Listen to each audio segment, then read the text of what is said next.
अस्सलाम वालेकुम dear viewers and students. आज हम अपना नेक्स्ट टॉपिक स्टार्ट करते हैं, अयूब खान्स रिजीम और अयूब खान्स एरा। ठीक है, ये वाला लेक्चर स्टार्ट करने से पहले आप लोगों को अयूब खान के रिजीम से पहले तक की जितनी हिस्ट्री थी, पॉलिटिकल हिस्ट्री, कि कौन से ऐसे लोग आए पाकिस्तान की सियासत में अयूब खान से पहले, वो हमने पिछले लेक्चर में देख लिया था। उसमें हमने पढ़ा था एस्टेब्लिशमेंट ऑफ पाकिस्तान। ठीक है, अगर आप लोगों ने वो पढ़ना है तो वो मेरे चैनल पे अवेलेबल है, एस्टेब्लिशमेंट ऑफ पाकिस्तान के नाम से वीडियो, वो आप लोग देख सकते हैं। तो उसी को फॉलो करते हुए हम देखते हैं अब अयूब खान्स एरा को, ठीक है, या अयूब खान्स रिजीम। इसमें हम देखेंगे कि अयूब खान प्रेसिडेंट कैसे बने, ठीक है, फिर उनका जो टेन्योर था, इस टेन्योर में कौन सी ऐसी रिफॉर्म्स हुई थी जिसकी बेस पे आज भी उस वाले एरा को या उस वाले डेकेड को याद रखा जाता है, क्योंकि इस एरा में ही पाकिस्तान में डेवलपमेंट सबसे ज़्यादा हुई है। तो हम उन पॉपुलर रिफॉर्म्स को देखेंगे, फिर जो इस्लाहात पॉलिटिकली अयूब खान ने की थी वो भी हम डिस्कस करेंगे इस लेक्चर में, और कोशिश करेंगे कि हम फिर साथ याहिया खान का रिजीम भी एंड पे उसको भी थोड़ा सा एक टच देंगे कि कैसे अयूब खान का रिजीम ख़त्म हुआ और याहिया खान का रिजीम शुरू हुआ, और याहिया खान के रिजीम के बाद फॉल ऑफ ढाका जो सिविल वार हुई थी उसके बारे में भी हम थोड़ा सा पढ़ेंगे, लेकिन मेन फोकस जो होगा वो हमारा अयूब खान एरा पर होगा। आइए तो स्टार्ट करते हैं। अब प्रीवियस लेक्चर जो हमने पढ़ा था एस्टेब्लिशमेंट ऑफ पाकिस्तान, वहाँ तक हमने देखा था कि सिकंदर मिर्ज़ा जो थे वो पहले प्रेसिडेंट बने थे। जब 1956 का आइन बना था तो उसमें गवर्नर जनरल की पोस्ट ख़त्म करके प्रेसिडेंट की पोस्ट आ गई थी। तो उस पोस्ट के अकॉर्डिंगली जो फर्स्ट प्रेसिडेंट ऑफ पाकिस्तान थे वो सिकंदर मिर्ज़ा बने थे, ठीक है। और उस टाइम जो हमारे प्राइम मिनिस्टर थे वो हुसैन शहीद सोहरावर्दी थे। अब मैंने लास्ट टाइम आप लोगों को बताया था, अगर आप वो वाला लेक्चर सुनेंगे मेरा, तो उसमें कुछ मूवमेंट्स शुरू हुई थी जिन मूवमेंट्स की वजह से हुसैन शहीद सोहरावर्दी को फील हुआ कि ही विल बी डिसमिस्ड, ठीक है। तो उन्होंने क्या किया, रिज़ाइन कर दिया, और उनके बाद फिर इब्राहिम इस्माइल चंद्रीगर, आई चंद्रीगर जिन्हें हम बोलते हुए, वो प्राइम मिनिस्टर बन गए थे। लेकिन आई चंद्रीगर जो है उन्होंने कॉन्फिडेंस ऑफ रनिंग गवर्नमेंट का जो कॉन्फिडेंस था वो लूज़ कर दिया था, जिसकी वजह से आफ्टर 2 मंथ्स उन्होंने रिज़ाइन कर दिया था।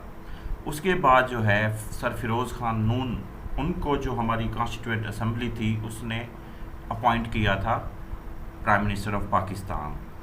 अब इसके बारे में भी मैंने बताया था कि इसको सपोर्ट हासिल थी रिपब्लिकन पार्टी वेस्ट पाकिस्तान से और अवामी पार्टी ईस्ट पाकिस्तान से। तो इस तरह सर फिरोज़ खान नून जो थे वो हमारे प्राइम मिनिस्टर बन गए थे, और किसने इलेक्ट किया था, कॉन्स्टिट्यूएंट असम्बली ने।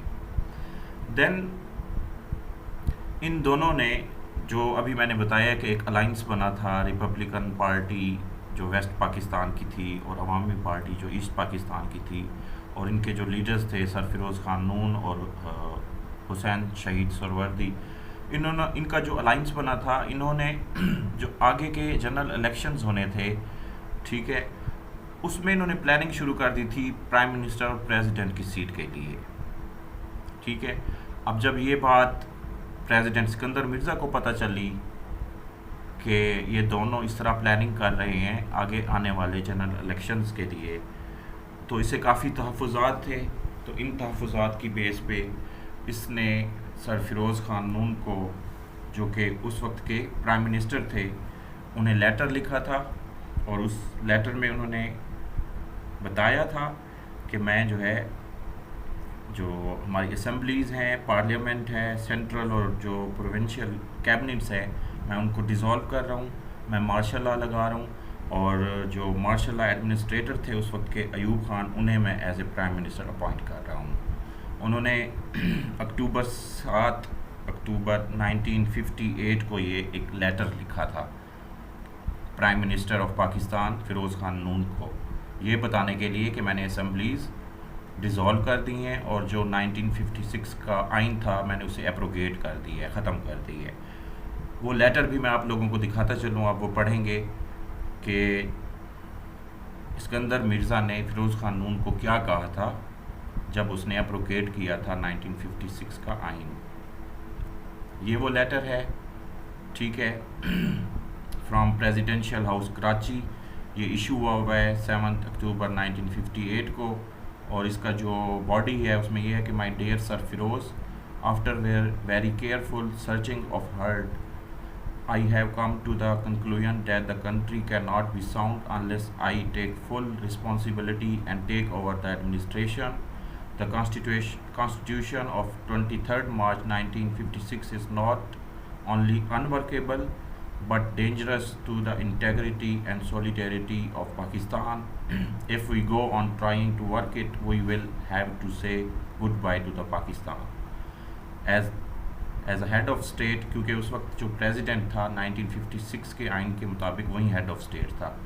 As head of state therefore I have decided to abrogate the constitution, take over all powers, dissolve the assemblies, the parliament, and the central and provincial cabinets. My only regret is that this drastic revolutionary action I have to take while you are Prime Minister.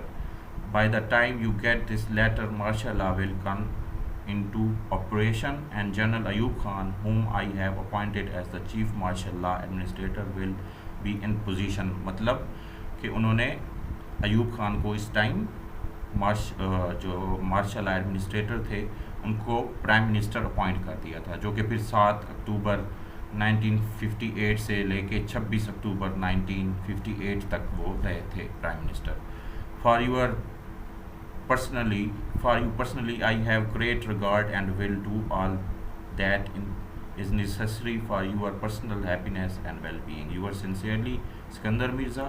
और इन्होंने भेजा हुआ है Malik Firoz Khan, prime ministers house Karachi, क्योंकि उस वक्त हमारा जो कैपिटल था और जो हमारी फेडरल गवर्नमेंट थी वो कराची में थी, तो ये उन्हें लेटर लिखा गया है। ठीक है, यहाँ तक आई होप कि आप लोगों को सारी हिस्ट्री पता चल गई है। देन क्या हुआ अभी जैसे हमने प्रीवियस लेटर देखा सिकंदर मिर्ज़ा का, उसमें उन्होंने बताया हुआ है कि मैं अयूब खान को अपॉइंट कर रहा हूँ एज प्राइम मिनिस्टर। तो अयूब खान कौन थे? Ayub Khan was Pakistan first military ruler, 5 star army general थे ये, 4th मिनिस्टर ऑफ डिफेंस थे, मिनिस्टर ऑफ इंटीरियर भी ये रहे थे, और प्राइम मिनिस्टर ऑफ पाकिस्तान रहे थे अक्टूबर 7 1958 से लेके अक्टूबर 26 1958 तक। Appointed as second president of Pakistan on October 27 1958। तो फ़ौरन जैसे ही ये प्राइम मिनिस्टर रहे थे अक्टूबर 27 1958 तक, उसके फ़ौरन बाद इन्हें प्रेसिडेंसी मिल गई थी। तो ये सारी बैकग्राउंड हिस्ट्री मैंने इसलिए बताई है कि कैसे general Ayub Khan president elect हुए थे। उसके बाद अब हम देखते हैं कि कैसे इन्होंने रिफॉर्म्स की, कुछ लीगल रिफॉर्म्स थी, कुछ आप कह लें कि कॉन्स्टिट्यूशनल रिफॉर्म्स थी, कुछ इकनॉमिकल रिफॉर्म्स थी, इंडस्ट्रियल रिफॉर्म्स थी। इसके अलावा और भी कुछ चीज़ें ऐसी थी जो इन्होंने परफॉर्म की थी, जिसकी वजह से इनके डेकेड को द ग्रेट डेकेड भी कहा जाता है। तो आइए उन रिफॉर्म्स को देखते हैं वन बाय वन। ये इस लेक्चर की समरी है, जो मोस्ट आप कह लें कि इम्पोर्टेंट टॉपिक्स हैं। सबसे पहला पॉइंट ये लिखा हुआ है कि पॉपुलर रिफॉर्म्स वन हिम री इलेक्शन इन 1960s। ठीक है इन्होंने क्या किया था, 1960 में एक रेफरेंडम कराया था, जो कि एक फंक्शन था इलेक्टोरल कॉलेज का। इलेक्टोरल कॉलेज के बारे में मैं आप लोगों को बाद में बताऊंगा। Was held that asked the general public, और उन्होंने जनरल पब्लिक से ये पूछा था, do you have confidence in Mohammad Ayub Khan. मतलब ये उन्होंने रेफरेंडम कराया था 1960 में, और ये एक फंक्शन था इलेक्टोरल कॉलेज का। इन्होंने मतलब इलेक्टोरल कॉलेज को यहाँ पे प्रैक्टिस किया था, लेकिन ये था डायरेक्ट वोट, और इसका जो आप कह लें टैग लाइन थी, इसका जो मोटो था वो था do you have confidence in Mohammad Ayub Khan. और इसका जो टर्न आउट आया था वो 95.6% आया था, और इसकी बेस पर अयूब खान जो थे वो प्रेसिडेंशियल सिस्टम ले आए थे और अगले 5 साल के लिए वो प्रेसिडेंट रहे थे। फिर नेक्स्ट हम देखेंगे कि इन्होंने कॉन्स्टिट्यूशन ऑफ 1962 इम्प्लीमेंट किया था और अल्टीमेटली 1969 में इन्होंने रिज़ाइन कर दिया था। इनकी वजूहत भी हम देखेंगे कि क्या वजूहत ऐसी थी जिसकी बेस पे इन्होंने रिज़ाइन किया था। दैन जनरल याहिया ख़ान का रिजीम शुरू हुआ। फिर जनरल याहिया ख़ान के रिजीम में ही कुछ ऐसी इस्लाहात हुई थी जिसकी बेस पे हमने ढाका को खो दिया था। तो आइए हम अब इसकी जो रिफॉर्म्स थी वो देखते हैं। ठीक है जी, the Ayub years 1958 to 69, the popular reforms. President Ayub ruled Pakistan almost absolutely for a little more than 10 years. तो अगर आप देखें 1958 से 1969 तक तो तकरीबन 10 साल और कुछ महीने बनते हैं। Although his regime made some noticeable achievements, it did not eliminate the basic problems of Pakistani society. तो ये भी हम देखेंगे कि इनकी इतनी ज़्यादा रिफॉर्म्स के बावजूद पाकिस्तान में स्टेबिलिटी नहीं आई। क्यों नहीं आई ये भी हम आगे देखते हैं। Ayub's regime increased development fund to East Pakistan more than threefold. This had a noticeable effect on the economy of the province, but the disparity between the two wings of the Pakistan was not eliminated. तो last lecture में भी जैसे हमने पढ़ा था कि जब पाकिस्तान बना था तो हमारे पास 2 विंग्स थी, ईस्ट विंग और वेस्ट विंग। और सिकंदर मिर्ज़ा के रिजीम में जो वेस्ट विंग के 4 प्रोविंसेस थे उनको 1 यूनिट बना दिया गया था, इसलिए कि जो ईस्ट पाकिस्तान वो एक प्रोविंस कंसीडर होता था। तो वहाँ के लोग काफ़ी ज़्यादा उनको तहफ़्फ़ुज़ात थे कि आप हमें एक प्रोविंस कंसीडर करते हैं और वेस्ट पाकिस्तान में 4 प्रोविंसेस हैं, तो जो आप फ़ंड वगैरह देते हैं तो वहाँ पे 4 सूबों के आप अलग से फ़ंड देते हैं और हमें एक सूबा कंसीडर करके आप फ़ंड देते हैं। तो सिकंदर मिर्ज़ा के दौर में उन 4 जो सूबे थे वेस्ट पाकिस्तान के, जो अभी हैं हमारे पास, पंजाब, सिंध, बलूचिस्तान और सरहद या केपी के, उनको 1 यूनिट बना दिया गया था। लेकिन अयूब खान के रिजीम में क्या हुआ, इन्होंने जो डेवलपमेंट फ़ंड था ईस्ट पाकिस्तान का वो 3 टाइम बढ़ा दिया था, लेकिन फिर भी जो एक इनइक्वालिटी थी, एक डिस्पैरिटी थी, वो फिर भी ख़त्म नहीं हुई थी। अब हम रिफॉर्म्स पे जब आते हैं तो सबसे पहले हम देखते हैं लीगल रिफॉर्म्स। ठीक है, सबसे पहले उन्होंने मुस्लिम फैमिली लॉ इंट्रोड्यूस करवाया था। On March 2, 1961 he passed and signed the Muslim family law bill through the ordinance under which unmitigated polygamy was abolished. Polygamy कहते हैं एट ए टाइम एक से ज़्यादा बीवियाँ रखना या एट ए टाइम एक से ज़्यादा हस्बैंड रखना। ठीक है, इसमें क्या था, consent of current wife was made mandatory for a second marriage. तो ये इस फैमिली लॉ में एक बिल पास कराया गया था कि जो पहली वाइफ होगी उसकी रजामंदी के साथ ही एक बंदा दूसरी शादी कर सकता है। Then brakes were also placed on the practice of instant divorce women by saying I divorce you 3 times under the Islamic tradition। तो जो एक ये प्रैक्टिस थी हमारी कि लोग फ़ौरन कह देते थे अपनी बीवी को 3 टाइम कि मैं आपको तलाक देता हूँ, तो इस पर भी कंट्रोल किया गया था इस्लामिक ट्रेडिशन को मद्देनज़र रखते हुए। अब इसमें हुआ क्या था, इस मुस्लिम जो फैमिली लॉज ऑर्डिनेंस था इसको रन करने के लिए उन्होंने क्या किया था, the arbitration councils were set up under the law in the urban and rural areas to deal with the cases of। तो आर्बिट्रेरी काउंसिल्स सेटअप कर दी गई थी बोथ रूरल और अर्बन एरियाज़ में, और वो ये 3 तरह के जो केस थे इनको डील करते थे। पहला केस जो था, grant of sanction to a person to contract a second marriage during the subsistence of a marriage. दूसरा था reconciliation of a dispute between a husband and wife, और थर्ड था grant of maintenance allowance to the wife and the children। तो ये इस structure को follow करते हुए आर्बिट्रेरी जो काउंसिल्स बनी थी उन्होंने फैमिली जो मुस्लिम फैमिली लॉज थे उनको फंक्शनलाइज किया था अपने एरा में। तो पहली जो रिफॉर्म उसने की थी वो ये रिफॉर्म थी जो कि उसके लीगल रिफॉर्म्स में काउंट की जाती है। देन नेक्स्ट है कॉन्स्टिट्यूशनल रिफॉर्म। ठीक है, इसमें हम देखते हैं कि जो उन्होंने सबसे पहले रिफॉर्म की थी, उन्होंने बुनियादी जमहूरियत का निज़ाम इंट्रोड्यूस कराया था 1959 में। जिसे हम बेसिक डेमोक्रेसीज ऑफ 1959 के नाम से जानते हैं, और ये अभी तक भी चला आ रहा है जो उन्होंने बनाया था। तो फर्स्ट पॉइंट वही लिखा हुआ है, perhaps the most important of Ayub's changes was his introduction of a new political system known as the basic democracies। इसमें उन्होंने क्या किया था, उन्होंने 5 इंस्टीट्यूशंस बनाए थे, यूनियन काउंसिल, तहसील या सब district council, district council, divisional advisory council और एक प्रोविंशियल एडवाइजरी काउंसिल। और इसे बुनियादी जमहूरियत का निज़ाम कहते हैं। ये आप लोगों ने जब अपनी एफएससी या मैट्रिक में ये बुनियादी जमहूरियत का निज़ाम पढ़ा होगा। इसमें क्या था, 5 उन्होंने ग्रुप्स बनाए थे या 5 इंस्टीट्यूशंस बनाए थे। उनकी बेस पर जो एक पॉलिटिकल सिस्टम बना था उसे बेसिक डेमोक्रेसीज सिस्टम के नाम से जाना जाता है अभी तक भी। और यही वजह थी कि उन्होंने इलेक्टोरल कॉलेज को बाद में इंट्रोड्यूस कराया था। चलें यहाँ पे मैं आपको बताता जाता हूँ कि 1965 का जो प्रेसिडेंशियल इलेक्शन हुए थे उससे पहले डायरेक्ट वोट किया जाता था। डायरेक्ट वोट मीन आवाम खुद अपने जो बंदा होता था उनको वोट डालती थी direct.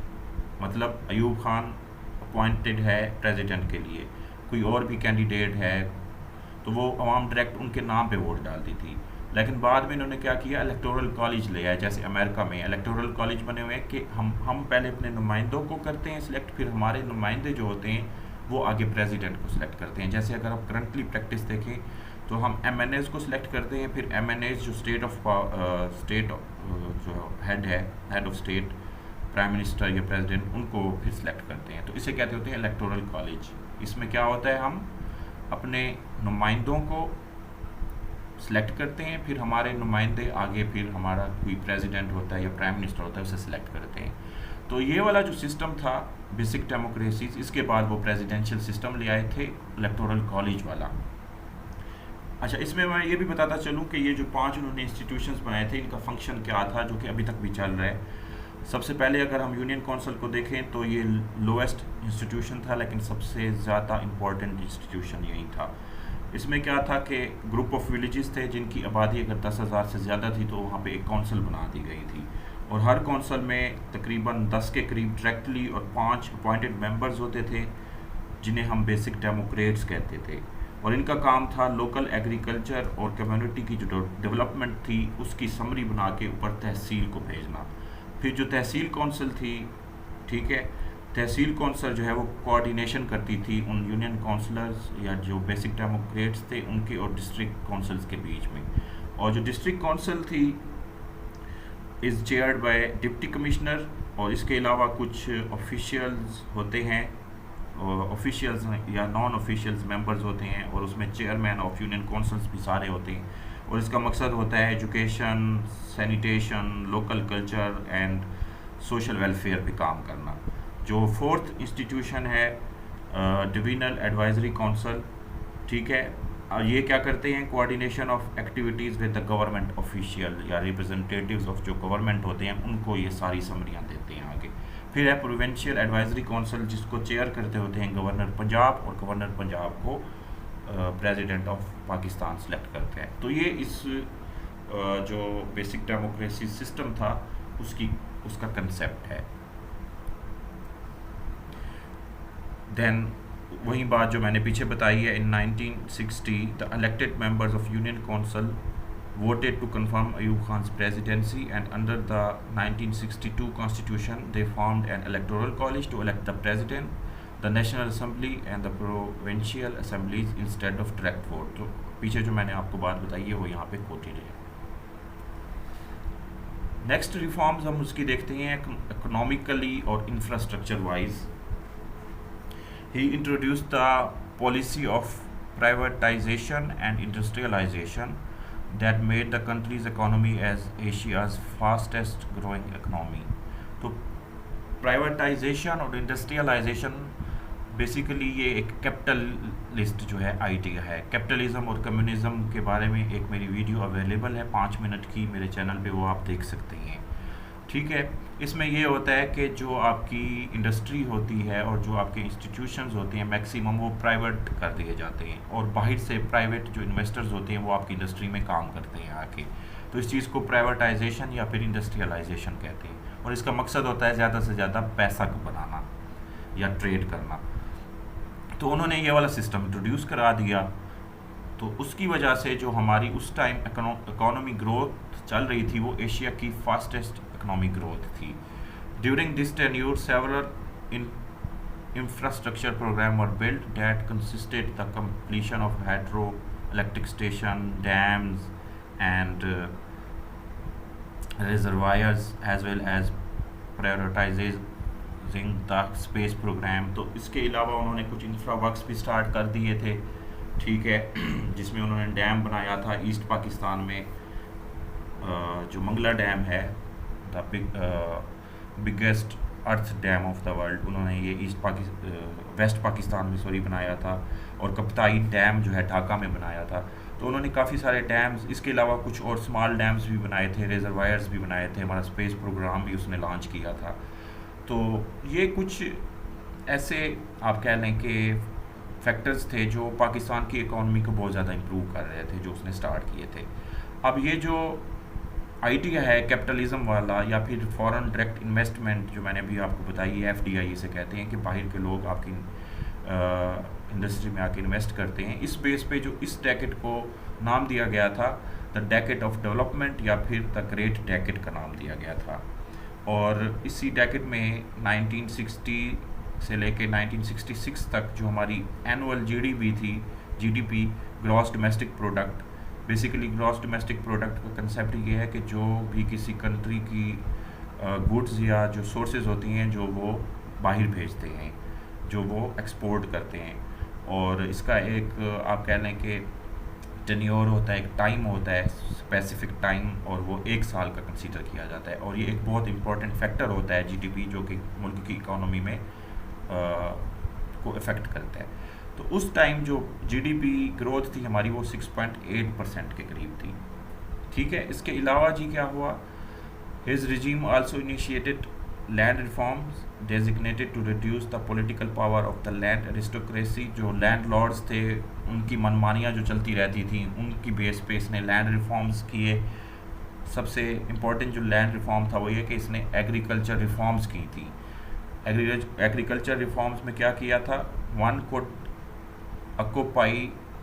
no one could occupy land more than 12.5 acres, जिसमें से 500 जो थी वो इरीगेटेड थी लैंड और 1000 अनइरीगेटेड लैंड। तो ये उन्होंने जो लैंडेड एरिस्टोक्रेसी थी उसको ख़त्म करने के लिए इसने ये वाली रिफॉर्म्स इंट्रोड्यूस कराई थी। He also introduced a new curricula and textbooks for the universities and schools after building many public sectors universities and schools during his era. तो इसने करिकुलम भी चेंज किया था, यूनिवर्सिटीज़ भी बनाई थी और स्कूल्स भी बनाए थे। इसके अलावा एक ऑयल रिफाइनरी सेट की थी कराची में। और इन ओवरऑल रिफॉर्म्स को देखते हुए जो हमारा ग्रॉस नेशनल प्रोडक्ट था वो 15% ग्रो था। उस वक्त उसकी ग्रोथ 15% थी, जो कि इंडिया का 3-fold था। 3 टाइम्स हम इंडिया से ज़्यादा आगे जा रहे थे इस डेकेड में। अब हम इसकी प्रेसिडेंसी के दौरान जो इस्लाहात इसने की वो देख ली, बाकी जो रह गई है इसकी प्रेसिडेंसी वो हम देखते हैं कि उसने क्या क्या किया था।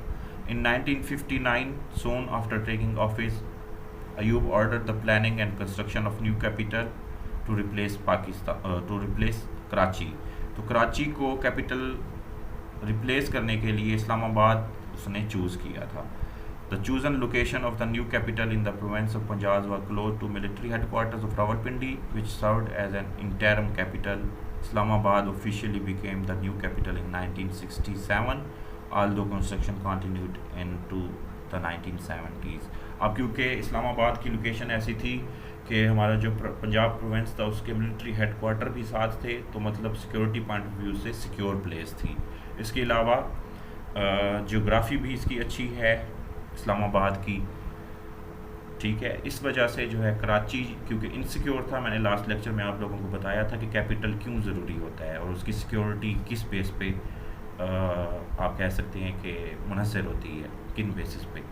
तो इस वजह से कराची क्योंकि सिक्योर नहीं था, साथ अरेबियन सी था, हमले का ख़तरा होता था, तो इसलिए इन्होंने अल्टीमेटली क्या किया, इस्लामाबाद को फाइंड आउट किया और इस्लामाबाद को लोकेट करके वहाँ पे कैपिटल शिफ्ट किया 1967 में। लेकिन बाद में उसकी कंस्ट्रक्शन होती रही और 1970s में कम्प्लीटली इस्लामाबाद जो था वो कैपिटल ऑफ पाकिस्तान बन गया था।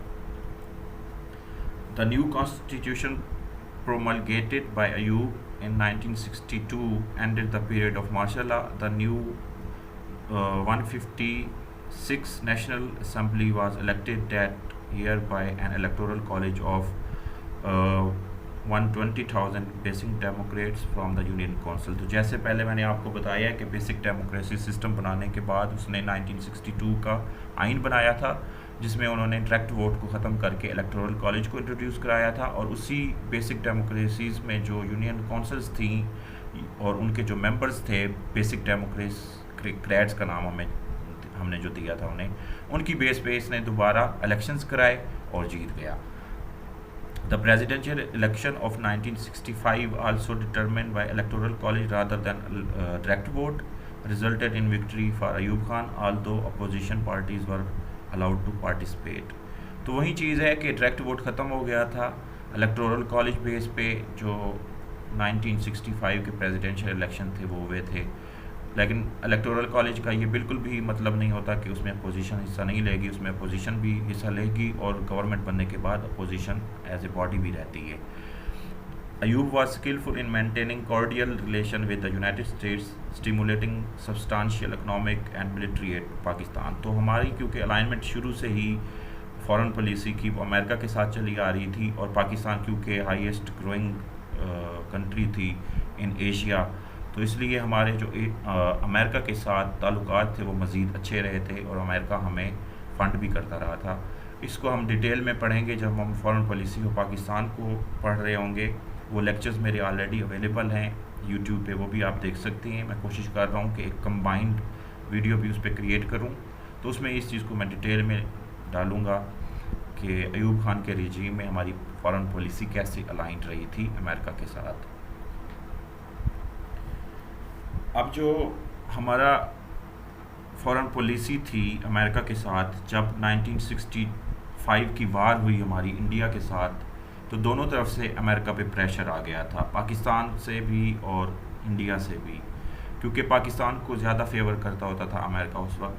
तो इंडिया ने कान भरे थे अमेरिका के कि हमें सिक्योरिटी इश्यूज़ हैं, आप बहुत ज़्यादा पाकिस्तान को सपोर्ट कर रहे हैं, तो इसलिए उस टाइम फिर इंडिया भी एक बहुत बड़ी इकोनॉमी थी, तो अमेरिका ने डिसाइड किया कि मैं न्यूट्रल रहूँगा। तो जब 1965 की जंग हुई, उस वक्त जब हमें अमेरिका की सबसे ज़्यादा ज़रूरत थी, तो उसने न्यूट्रल बिहेवियर अपनाया था। तो फर्स्ट पॉइंट यही लिखा हुआ है, this relationship declined in 1965 when another war with India broke out over Kashmir. The United States then suspended military and economic aid to both countries. उसके बाद सोवियत यूनियन जो थी USSR interfere to mediate the conflict. फिर median के तौर पे Soviet union ने या USSR ने अयूब खान और प्राइम मिनिस्टर लाल बहादुर शास्त्री, जो कि इंडिया का उस टाइम का प्राइम मिनिस्टर था, इन दोनों के बीच में ताशकंद के मकाम पर एक ताशकंद एग्रीमेंट करवाया था, ठीक है, 1966 में। और ये जो जंग थी ये फिर एक आप कह लें डिप्लोमेटिकली ख़त्म हो गई थी, और जो हमारे इकोनॉमिक और दूसरे ट्रेड रिलेशंस थे वो दोबारा बहाल हो गए थे इस एग्रीमेंट के बाद। अब ये जो एग्रीमेंट हुआ था, so called Tashkent agreement between Pakistan and India, और इसमें मीडिएंट था रशिया या सोवियत यूनियन या USSR। उसके बाद फिर अयूब खान की रेपो ख़राब हो गई लोगों ने, क्योंकि लोग तो बहुत ज़्यादा इस फेवर में थे कि हम इंडिया के साथ जो एग्रेसिव जंग है वो जारी रखें अनटिल अनलेस के हम कश्मीर को आज़ाद करवा लें। लेकिन क्योंकि उस वक्त की जो आप कह लें कि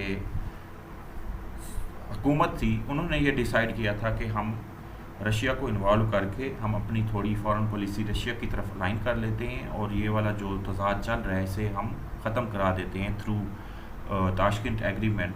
तो इस हरकत की वजह से या इस उनके स्टेप की वजह से पाकिस्तान के अंदर both in east and west Pakistan Ayub Khan की रेपो ख़राब हो गई थी। तो फर्स्ट पॉइंट ये लिखा हुआ है, the Tashkent agreement and the Kashmir war however generated frustration among the people and resentment against president Ayub. फिर क्या था, इसी दौरान मौके का फ़ायदा उठाते हुए जो हमारे फॉरेन मिनिस्टर थे उस टाइम के, जुल्फ़िकार अली भुट्टो, उन्होंने अपने ओहदे से रिज़ाइन दे दिया। उनका मकसद ये था कि जो 1965 की जंग चली है वो चलती रहनी चाहिए, हमें पीछे नहीं हटना चाहिए, हमें ये एग्रीमेंट नहीं करना चाहिए। तो उन्होंने फॉरेन मिनिस्ट्री से रिज़ाइन किया और उन्होंने अपनी पार्टी बना ली, पाकिस्तान पीपल पार्टी, और अयूब खान के रिजीम में और एज एन अपोजिशन आगे आगे।